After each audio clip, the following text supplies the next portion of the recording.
जळगावमध्ये आज मवियाचे उमेदवार करण पवार अर्ज दाखल करणार आहेत। रावेरमधनं श्रीराम पाटील उमेदवारी अर्ज भरणार आहेत। संजय राऊत, जितेंद्र आव्हाड आणि जयंत पाटील यावेळेला उपस्थित राहतील। जळगावमध्ये मविया शक्ती प्रदर्शन करणार आहे। तर आज मवियाचं शक्ती प्रदर्शन आपल्याला जळगावमध्ये बघायला मिळणार आहे।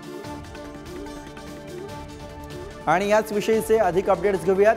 सचिन गोसावी आपले प्रतिनिधी सोबत आहेत। सचिन, आज एकूणच महाविकास आघाडीकडनं जळगावमध्ये कसं शक्ती प्रदर्शन आपल्याला बघायला मिळणार?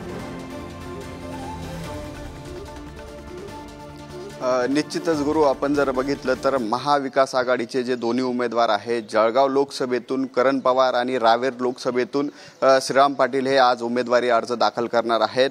सकाळी 10 वाजता सर्व उमेदवार, कार्यकर्ते आणि पदाधिकारी शहरातील जीएस मैदान या ठिकाणी जमणार आहेत। छत्रपती शिवाजी महाराजांच्या पुतळ्याला अभिवादन करून रॅली काढली जाणार आहे। जीएस ग्राउंड ते जिल्हाधिकारी कार्यालयापर्यंत ही रॅली असणार आहे आणि मोठ्या संख्येने पदाधिकारी, कार्यकर्ते ह्या रॅलीमध्ये सहभागी होणार आहे।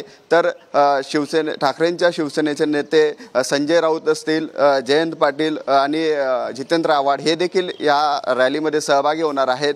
त्यानंतर जिल्हाधिकारी कार्यालया समोर छोट्याखानी सभेचं देखील आयोजन करण्यात आलेलं आहे आणि त्या ठिकाणी संजय राऊत आणि जयंत पाटील हे कार्यकर्त्यांना संबोधित करणार आहे आणि त्यानंतर महाविकास आघाडीचे दोन्ही जे उमेदवार आहेत हे आपला उमेदवारी अर्ज दाखल करणार आहेत। एकंदरच मोठ्या संख्येने कार्यकर्ते आज जळगावमध्ये जमायला सुरुवात झालेली आहे आणि एक मोठं शक्ती प्रदर्शन हे महाविकास आघाडीकडून केलं जाणार आहे। महाविकास आघाडीचा आहे। सगळे अपडेट तुमच्याकडे वेळोवेळी घेत राहू। तुर्तास धन्यवाद या सगळ्या सविस्तर माहितीसाठी।